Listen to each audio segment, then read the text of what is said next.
살았으니 어찌 잠잠하리.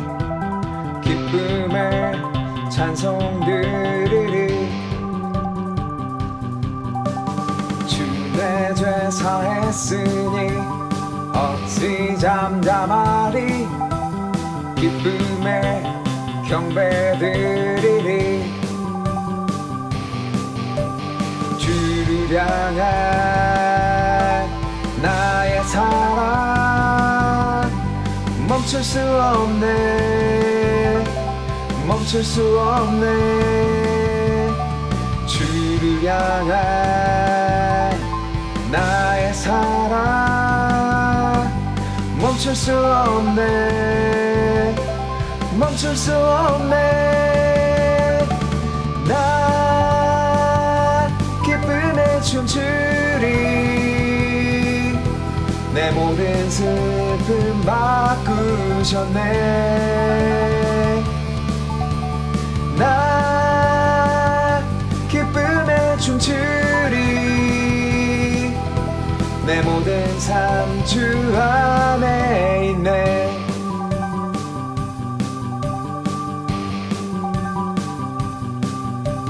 주 날 구원했으니 어찌 잠잠하리. 기쁨의 찬송 드리리. 주 내 죄 사했으니 어찌 잠잠하리. 기쁨의 경배 드리리. 주를 향한 나의 사랑 멈출 수 없네.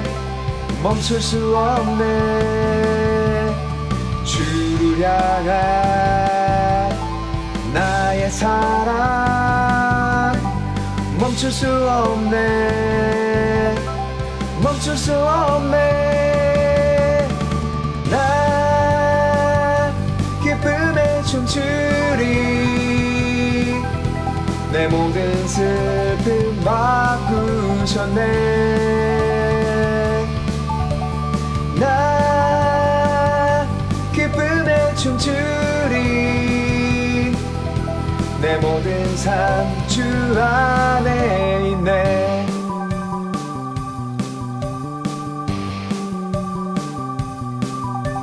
주를 향한 나의 사랑 멈출 수 없네. 멈출 수 없네.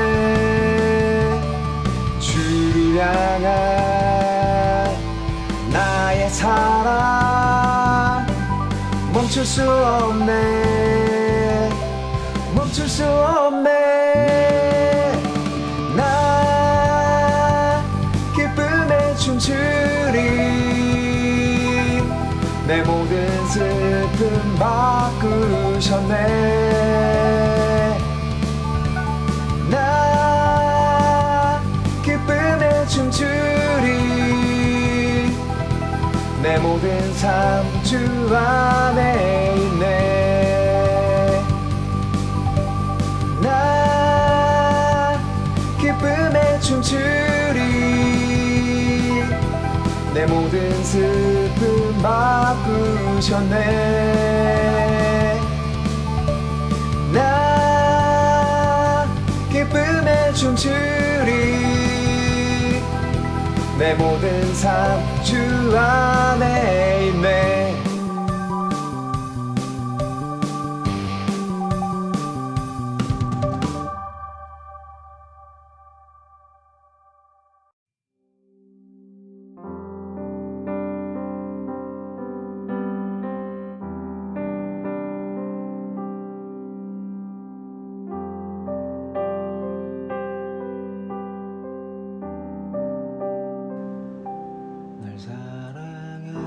사랑하느니 예수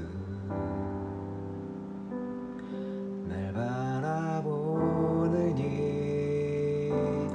예수 날 지켜주느니 예수 날 용서하느니 예수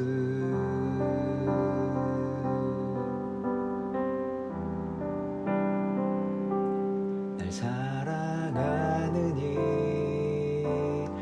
예수 날 바라보느니 예수 날 지켜주느니 예수 날 용서하느니 예수 날 위해 죽으신 그 사랑 놀라워 형언할 수 없는 그 사랑 날 위해 죽으신 그 사랑 놀라워 날 사랑하느니 예수 날 위해 죽으신 그 사랑 놀라워 형언할 수 없는 그 사랑 날 위해 죽으신 그 사랑 놀라워 날 사랑하느니 예수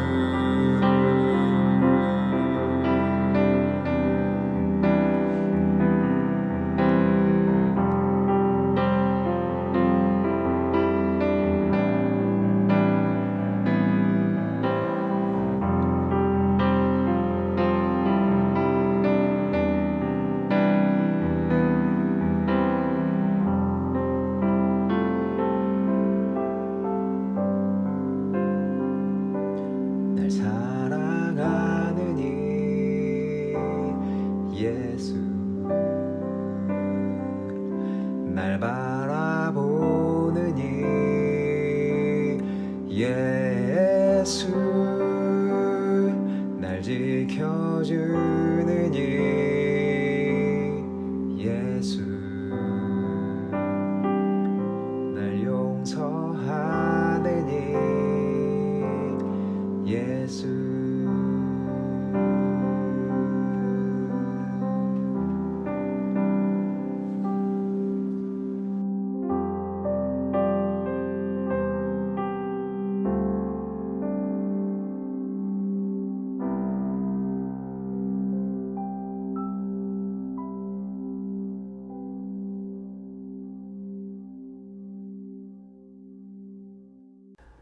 사도신경 고백하시겠습니다. 나는 전능하신 아버지 하나님 천지의 창조주를 믿습니다. 나는 그의 유일하신 아들 우리 주 예수 그리스도를 믿습니다. 그는 성령으로 잉태되어 동정녀 마리아에게서 나시고 본디오 빌라도에게 고난을 받아 십자가에 못 박혀 죽으시고 장사된 지 사흘 만에 죽은 자 가운데서 다시 살아나셨으며 하늘에 오르시어 전능하신 아버지 하나님 우편에 앉아 계시다가 거기로부터 살아있는 자와 죽은 자를 심판하러 오십니다. 나는 성령을 믿으며 거룩한 공교회와 성도의 교제와 죄를 용서받는 것과 몸의 부활과 영생을 믿습니다. 아멘. 오늘 본문 말씀은 창세기 50장 20절 말씀입니다. 당신들은 나를 해하려 하였으나 하나님은 그것을 선으로 바꾸사 오늘과 같이 많은 백성의 생명을 구원하게 하시려 하셨나니. 아멘. 1900년대 초 세계 1차 대전 중에 조셉이라는 이름을 가진 군인이 적군에게 포로로 붙잡혀 갔었다고 해요. 당연한 이야기지만 많이 힘들었겠죠. 전쟁포로 생활 환경이 그렇게 좋을 리는 없잖아요. 형편없는 시설에 부실한 식사, 적군에게 갖은 모욕을 받으면서 춥고 배고프게 지내야 했을 거예요. 게다가 그 생활이 언제 끝날지 모르죠. 전쟁이 이제 언제 끝날지 모르니까 최악의 경우 남은 삶을 그렇게 보내다가 비참하게 감옥에서 보낼 수도 있는 거예요. 몸도 힘들지만 정신적으로 힘든 게 더 컸을 것 같아요. 그런데 이 조셉이라는 포로는 그 모든 상황을 극복하고 싶었어요. 그래서 운동을 했다고 합니다. 원래 이 사람이 스스로 연구해서 개발한 독특한 운동법이 있었어요. 몸이 좀 약했거든요. 비록 포로의 신세지만 운동을 통해 몸과 마음을 이제 건강하게 발달시킵니다. 그 운동을 자기만 한 게 아니라 다른 이제 포로들에게도, 다른 동료들에게도 자기가 개발한 운동법을 가르칩니다. 나중에 전쟁이 끝나서는 무용수들 신체 단련을 도왔고요. 이게 100년 전에 개발된 운동이잖아요. 근데 효과가 아주 좋아서 지금도 많은 사람들이 하고 있다고 해요. 이 운동을 꾸준히 하면 신체에 긍정적인 변화가 일어나서 정신력이 강해지고 마음에 활기가 생긴다고 합니다. 이 운동법 개발한 사람이 이름이 조셉이라고 했잖아요. 이 사람 성이 필라테스예요. 조셉 필라테스. 여러분들도 아마 들어본 적이 있는 이름일 거예요. 요즘 우리나라에서도 굉장히 유행하고 있는 운동법의 이름이죠. 개발자인 조셉 필라테스의 성을 딴 겁니다. 세계적으로 유명하고 효과도 탁월한 그 필라테스가 포로 수용소에 갇혀있던 한 남자에 의해서 탄생하게 된 거죠. 조셉 필라테스는 소망을 갖기 어려운 상황, 뭔가를 개발하거나 성장하는 건 생각조차 할 수 없는 상황에서 세계적으로 긍정적인 영향력을 끼칠 수 있는 일을 해낸 거죠. 자신의 신념과 의지로 어려운 상황을 극복한 겁니다. 오늘 본문은 이 조셉 필라테스와 비슷하게 어려운 상황을 극복하고 세계를 변화시킬 수 있는 업적을 이룬 한 사람의 고백입니다. 그 사람의 이름은 요셉이에요. 필라테스랑 이름이 같네요. 요셉을 영어식으로 읽으면 조셉이 되니까요. 성경의 요셉은 어떤 일을 했는지 한번 볼게요. 우선 요셉은 그 당시 최강대국인 애굽의 총리였어요. 총리라고 하면 왕 다음으로 높은 권력을 갖고 있었고 나라의 중요한 일에 대한 최종 결정권을 가지고 있는 굉장히 높은 자리였어요. 실질적인 최고 지도자였죠. 특히 요셉은 굉장히 지혜로웠고 자기 일을 성실하게 되게 잘하는 그런 총리였습니다. 하나님께서 주신 지혜로 나라에 다가올 7년의 풍년과 7년의 흉년을 예견을 했어요. 그래서 풍년 기간 동안 식량을 잘 모아놔서 먹을 걸 잘 모아놔서 흉년을 대비를 합니다. 요셉이 만약에 총리가 되지 못했다면은 그리고 요셉이 이 흉년을 대비하는 이 일을 하지 않았다면 이 기간에 애국과 주변 국가의 수많은 사람들이 굶어 죽었을 거예요. 요셉이 그 사람들의 생명을 살린 거죠. 사람의 생명을 살리는 것은 그 어떤 것보다 가치 있는 일이고 칭찬을 받아야지 마땅한 일입니다. 한두 사람도 아니고 수많은 사람, 수많은 민족의 생명을 살린 요셉은 당연히 사람들에게 인정을 받았고 그리고 굉장히 큰 존경을 받았죠. 그런데 요셉은 사실 굉장히 어려움을 많이 겪은 사람이었어요. 총리가 되기 전에는 억울하게 누명을 쓰고 감옥에 갇혀 있었고요. 그 전에는 노예였어요. 어떻게 노예가 되었냐면 형들한테 붙잡혀서 팔립니다. 요셉한테 형이 10명이나 있었어요.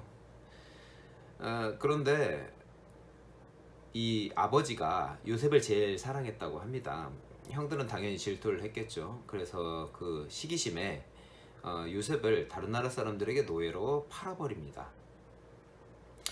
애굽의 친위대장, 이것도 굉장히 높은 높은 직위예요. 친위대장, 애굽의 친위대장 보디발이라는 사람에게 팔려서 노예로 살게 됐는데 거기서 또 보디발의 아내에게 수작을 부렸다는 누명을 쓰게 됩니다. 사실 보디발의 아내가 요셉을 좋아했거든요. 성경에도 나오는데 요셉이 되게 잘생겼대요. 그래서 그 여자가 요셉을 막 꼬십니다. 남편도 있는 사람이 바람이 나려고 하는 거죠. 그런데 요셉이 죄지기 싫다면서 반응을 안 해주니까 오히려 요셉이 자기에게 흑심을 품고 자기를 범하려고 했다고 남편한테 거짓말을 한 거예요. 보디발은 이제 아내의 말을 듣고 요셉을 감옥에 가둬버립니다. 얼마나 억울하고 분했겠어요. 아버지한테 사랑받는다고 형들은 자기를 팔아버리고, 충성을 바쳤던 주인은 잘못도 없는 자기를 감옥에 가둬버리고, 정말 힘들었을 거예요. 노예 죄수 신분으로 부당한 대우를 받으면서 고단하고 배고프고 불편하게 지냈겠죠. 그런데 요셉은 이 상황을 잘 극복해냅니다. 단지 그냥 참고 그냥 시간이 그냥 지나가길 그냥 버틴 것이 아니라 그 어려운 상황 속에서 자기가 할 수 있는 일, 자기가 해야 할 일을 합니다. 그것도 최선을 다해서. 그래서 요셉은 인정을 받아요. 누명을 쓰기 전까지는 보디발에게 인정을 받아서 집 전체를 관리하는 일을 하게 됩니다. 감옥에서도 마찬가지였어요. 요셉의 성실함과 정직함은 감옥의 간수장에게도 인정을 받았거든요. 그래서 요셉은 감옥에서도 죄수를 관리하는 일과 행정 일까지 맡아서 하게 됐죠. 요셉은 결국 그렇게 여러 사람들의 인정을 받게 돼서 감옥에서 나올 수 있게 됩니다.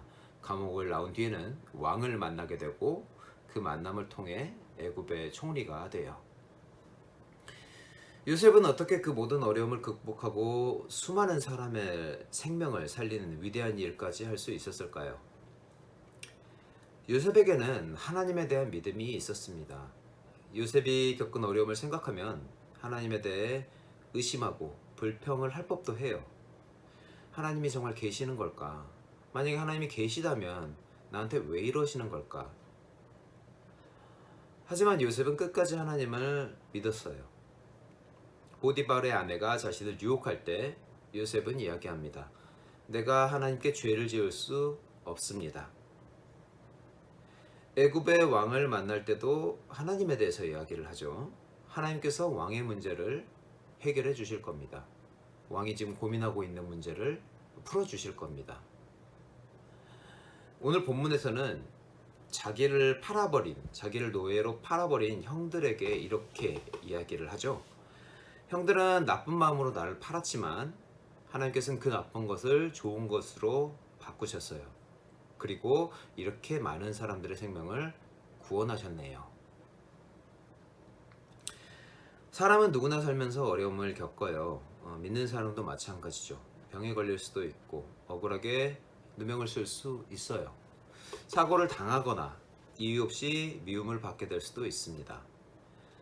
이런 어려움 속에서도 끝까지 흔들리지 않는 게 진짜 믿음이겠죠. 그리고 그 믿음이 모든 어려움을 이길 수 있게 해줄 거예요. 하나님께서는 우리가 힘들 때도 여전히 우리를 지키시고 보호하십니다. 상황이 아무리 나쁘게 변한다고 해도 하나님의 신실하심과 극진하신 사랑은 변하는 게 아닙니다.